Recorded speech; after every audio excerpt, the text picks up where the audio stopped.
महरौली में चौथे दिन भी डीडीए की कार्रवाई चलती रही और बुलडोजर लगातार मकानों को ध्वस्त और दुकानों को ध्वस्त करता रहा।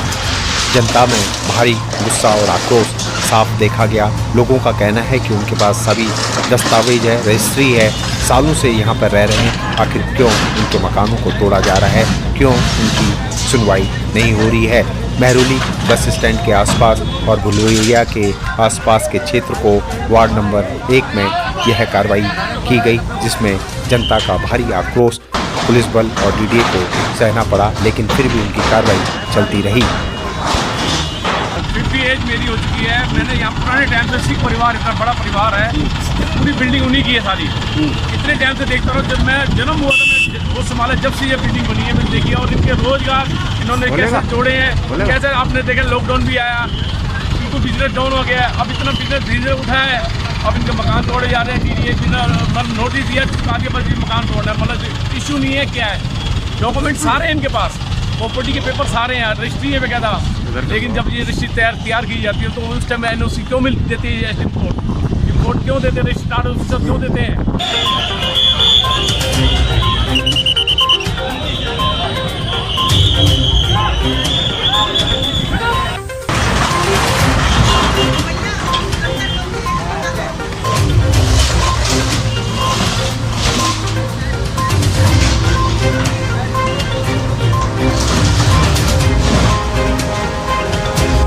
को भुगतना पड़ रहा है।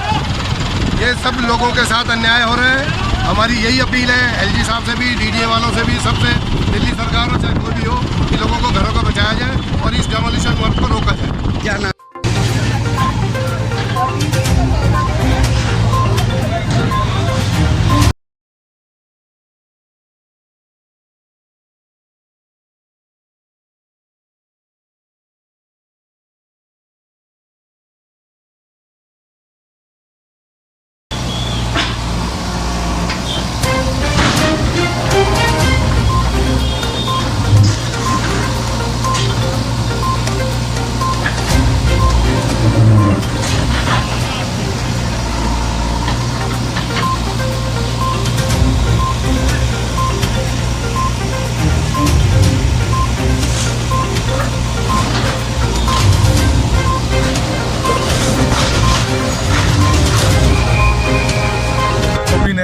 और आज 4 दिन हो गए महरौली के किसी घर में ना खाना बन रहा है, मतलब ना नींद आ रही है किसी को। जो हो रहा है गलत हो रहा है। यहाँ पैदा हुए हैं और हमें पता नहीं था कि ऐसी नौबत भी आएगी। बहुत गलत हो रहा है। सरकार से गुजारिश है कि इसको रोका जाए, प्लीज़ रोका जाए, बस मैंने कहना चाहेंगे हम तो। ठीक।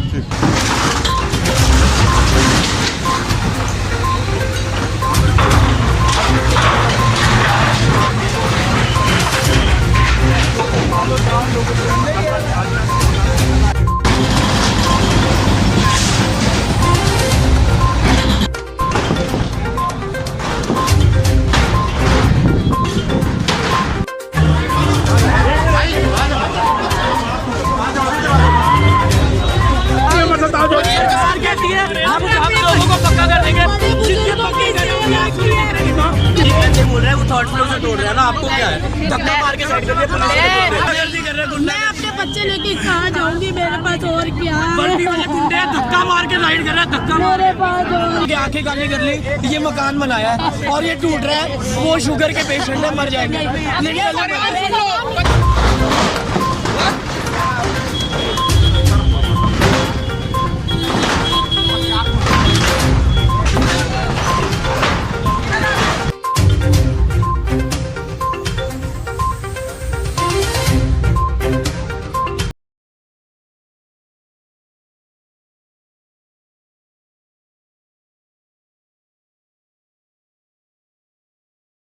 ये हमारे को फ्री होल्ड प्रॉपर्टी, हमारा कोई खसरा नंबर नहीं है, ना हमारे को ज़रूरत है। ये फ्री होल्ड प्रॉपर्टी अलॉट की गई थी। 900 गज के पेपर है ये। उस 900 गज के अंदर में मेरा भी आशान्य है, भाई का भी आशान्य है, सबका आशान्य है। हमारे दादा 5 भाई थे, 4 भाई थे, उनको ये अलॉट की गई थी। और आज हम इतने 62 साल 63 साल से यहाँ रह रहे हैं। हाउस टैक्स, बिजली का बिल, पानी का बिल, हर वो शुल्क जो सरकारी है, कन्वर्जन, पार्किंग, सब हमने पे किया हुआ है। उसके बावजूद भी हमारे को अपने आप ही 1 साल पहले ड्रोन से डिमार्केशन होती है और कहा जाता है कि यहाँ पे ये अवैध है। ये अवैध कैसे हो सकती है सर, आप हमारे को बताइए ना। अगर हमारी अवैध है तो हम आपके साथ खड़े हैं, पर हमारी अवैध नहीं है तो हमारे पे ये कार्रवाई ना की जाए, आपसे रिक्वेस्ट है। मेरे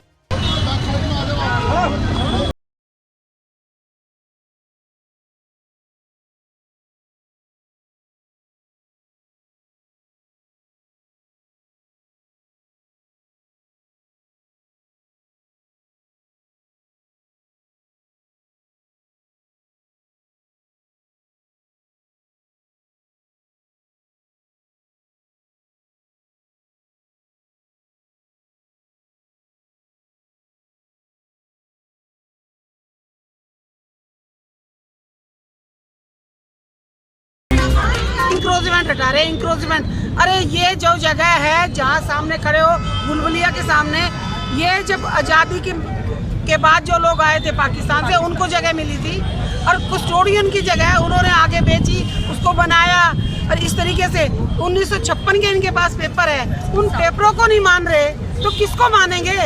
कि टर्की में ये मदद भेज रहे हैं। अरे हमारे जो यहाँ बैठे हैं उनकी लिए देख लो, देखो पहले नोटबंदी में मरे, उसके बाद उसके बाद GST आ गया, उसके बाद कोरोना आ गया, जैसे तैसे थोड़ा सा संभलते हैं कि यहाँ थोड़ा पैरों पे चलने लायक हुए हैं, उसके बाद ये बुरा हाल कर देते हैं। अब ये तोड़फोड़ आधी आज और पता चला है, आज और देसू रोड पे भी चिपका गए, पूरी मेहरौली कब चिपका रहे हैं। ये कह रहे हैं कि हम हॉर्टिकल्चर वाले केस जीत गए।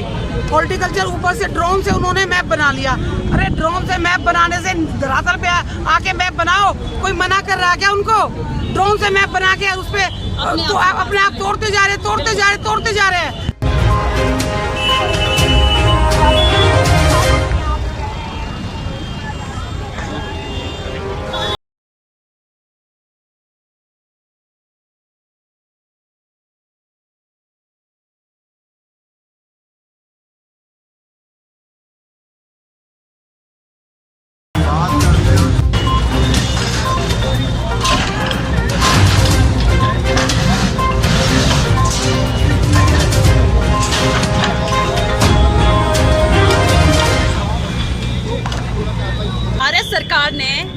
भारत सरकार ने 1956 में ये जो है लोग वहाँ से एक डिवीजन के बाद आए थे, भारत पाकिस्तान के बाद। उसके बाद ये भारत सरकार ने एक जगह चुन करके अलॉट की। उसके बाद 1960 में लोगों ने अपने पैसे दे करके भारत सरकार से ज़मीन खरीदी। आज उनको तोड़ा जा रहा है। दुखद है, बहुत दुखद है।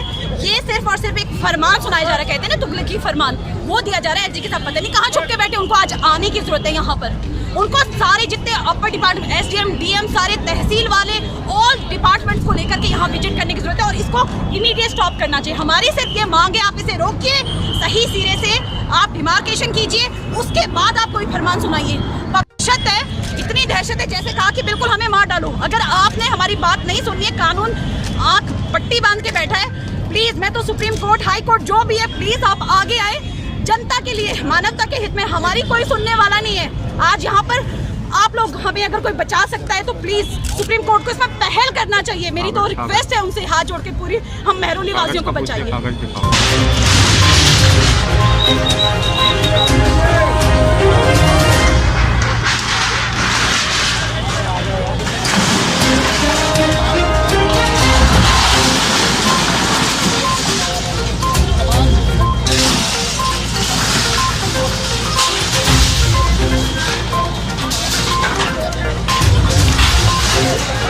जाएंगे तो वो तो जाएंगे, लेकिन ये जहाँ जबरन काम हो रहा है, ताकत के बल पे हो रहा है, इसको कोई रोकने वाला नहीं है। किस प्रकार की साजिश है? ये तो हुकूमतों की साजिश है, दोनों, दिल्ली सरकार की भी और सेंट्रल सरकार की। मैं किसी को अच्छा नहीं, संमिली वक्त हो रही है इसमें। पब्लिक, आम आदमी पिस रहा है, गरीब आदमी पिस रहा है, झुग्गी झोपड़ी वाला पिस रहा है, जिनने अपनी गाड़ी कमाई लगाई थी वो पिस रहा है। आप बताइए कौन दुकानदार कहाँ जाएगा, किस जगह पे जाएगा? रिहाइश वाला जिसने फ्लैट ले लिया वो फ्लैट में टूट रहा है उसका, उनने तो पैसे दे दिया, कहाँ जाएगा वो गरीब? इसका कोई जवाब नहीं है इनके पास।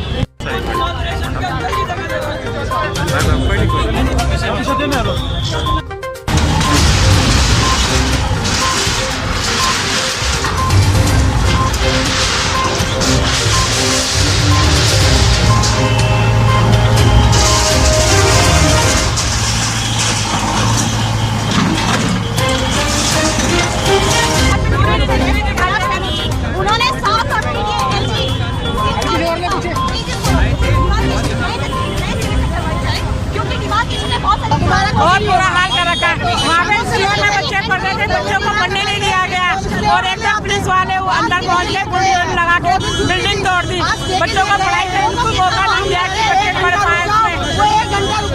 ये सरासर नाइंसाफी है। ऐसा नहीं कि 1 घंटा उसको कोई तैयार नहीं था। और इसका नुकसान हुआ है, पूछो गवर्नमेंट बच्चों के एग्जाम चल रहे हैं, बच्चे उन्हें पता है, सोचना चाहिए गवर्नमेंट लेती हम पागल हो रही है, कम से कम सोचना चाहिए। और ये हम वोटिंग शामिल तब से है, हमारे पापा मम्मी यही ये क्या आगे कुछ यही कहता हूँ।